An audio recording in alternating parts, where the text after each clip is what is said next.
E a gente já começa essa edição do Entre Nós, indo direto a Brasília, porque tem informação de momento chegando, a determinação da prisão domiciliar, né, de medidas cautelares aí também do ex-presidente Fernando Collor de Mello. Quem tem mais detalhes pra gente, direto de Brasília, é o repórter Ivan Brandão. Ivan, o que você nos conta dessa decisão de agora a pouco? Que a República está chacoalhada nesse feriado, estava calmo. Boa tarde para você, Frumento, pro Renan. Pois é, ontem a gente teve a manifestação da Procuradoria-Geral da República, né, se manifestando favoravelmente à concessão desse benefício ao ex-presidente Fernando Collor, condenado por corrupção, um caso que foi transitado em julgado, em razões humanitárias, né, pela idade avançada do ex-presidente, também pelas doenças, pelos tratamentos que ele faz. E agora há pouco saiu a decisão do ministro Alexandre de Moraes concedendo esse benefício, a prisão domiciliar humanitária a Fernando Afonso Collor de Mello. A gente estava aqui lendo a decisão do ministro que impõe também algumas medidas restritivas, como, por exemplo, Frumento, o uso de tornozeleira eletrônica, que vai ser instalada imediatamente. Essa é uma das condições para a saída de Fernando Collor de dentro das dependências da unidade prisional onde está, lá em Alagoas. Fernando Collor terá a suspensão do passaporte também, ele está proibido de obter um novo documento e está proibido de receber visitas que não sejam dos seus advogados.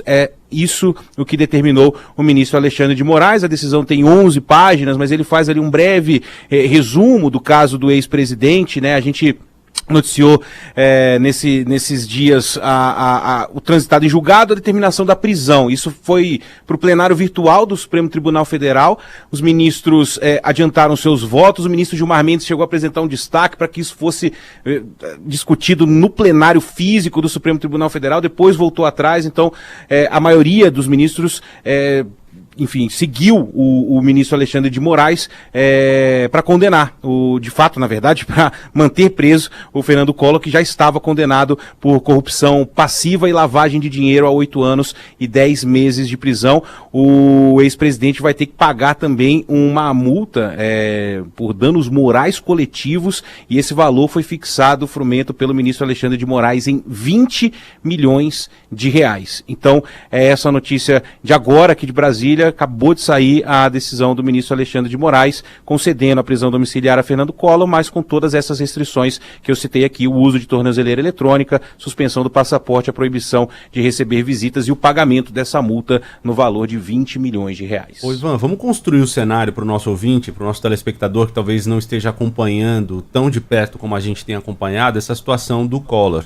Porque a questão da saúde dele foi determinante para essa decisão agora da prisão domiciliar, né? Mas houve uma divergência nesse posicionamento e o nosso ouvinte, nosso telespectador acompanhou isso. A defesa falando que ele tinha alguns diagnósticos, ele falando de própria voz, né? Isso foi registrado, dizendo que não tinha nenhuma doença prévia, nenhuma comorbidade. Explica para nós esse cenário todo que leva até esse pedido, essa decisão de prisão domiciliar.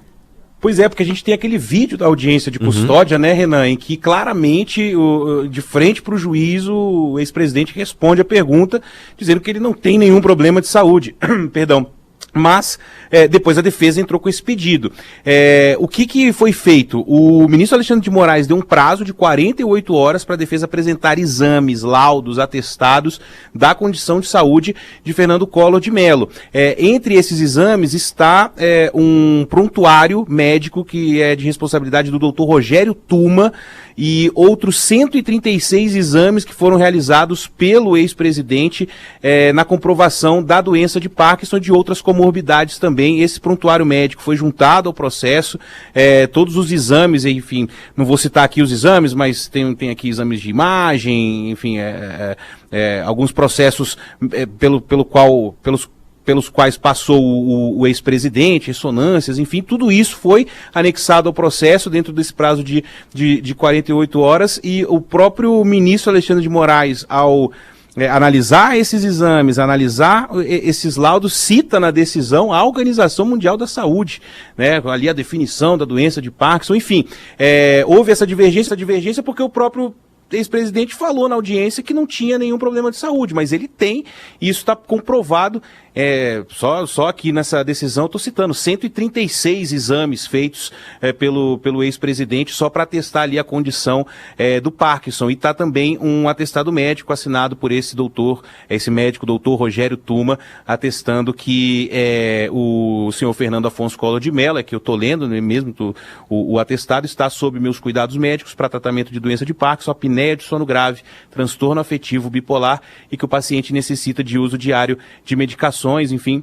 Segue aqui o atestado, né? O interessante também de ressaltar nesse caso é que lá no presídio em Alagoas, onde está preso o ex-presidente, eles foram consultados também pelo ministro Alexandre de Moraes e disseram que as condições de saúde de Fernando Collor eram passíveis de tratamento e acompanhamento dentro do sistema prisional alagoano. Quer dizer, o presídio chegou a se manifestar dentro desse processo dizendo que ele poderia, se observado ali as particularidades em relação à idade avançada, possíveis pioras no quadro de saúde, ele poderia ser tratado preso, né, enclausurado mesmo em regime fechado no sistema prisional. Mas trata-se de um presídio que está superlotado. A gente trouxe essa informação aqui hoje mais cedo, né, Renan? De que pelo menos uns 200 presos a mais do que cabe lá.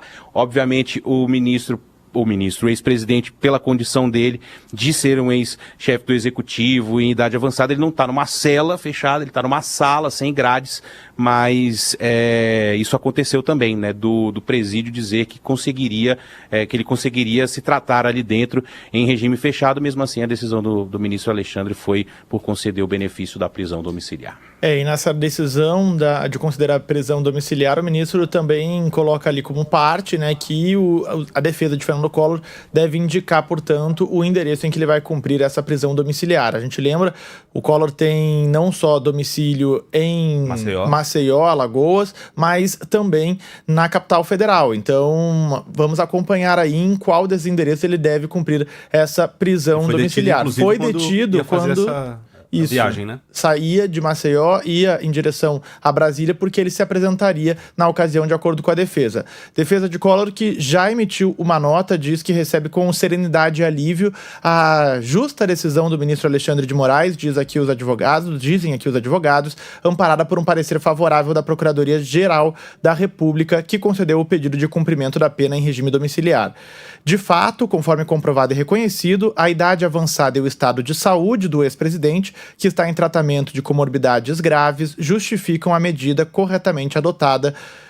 Encerram os advogados Marcelo Luiz Ávila de Bessa e Tiago Lobo Fleury.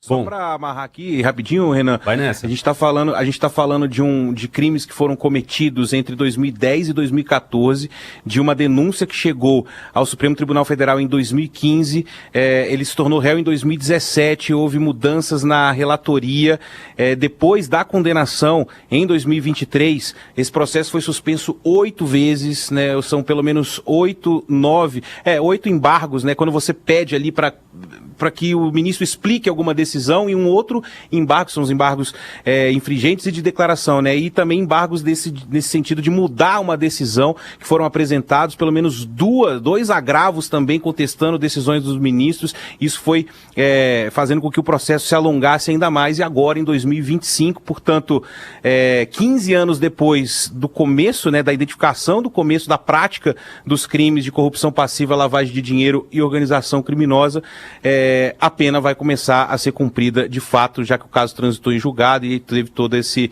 trâmite que a gente citou aqui. Mas só para fazer essa linha do tempo, né? De 2010, agora em 2025, a pena do ex-presidente começa a ser cumprida. Você que está ligando o rádio agora, ligando a TV, sim, sintonizando aqui com a gente no Entre Nós, estamos falando da decisão do ministro Alexandre de Moraes, do STF, que concediu prisão domiciliar ao ex-presidente Fernando Collor de Mello. Ele vai poder ficar em casa, cumprir a pena em casa usando tornozeleira eletrônica, não vai poder receber visitas.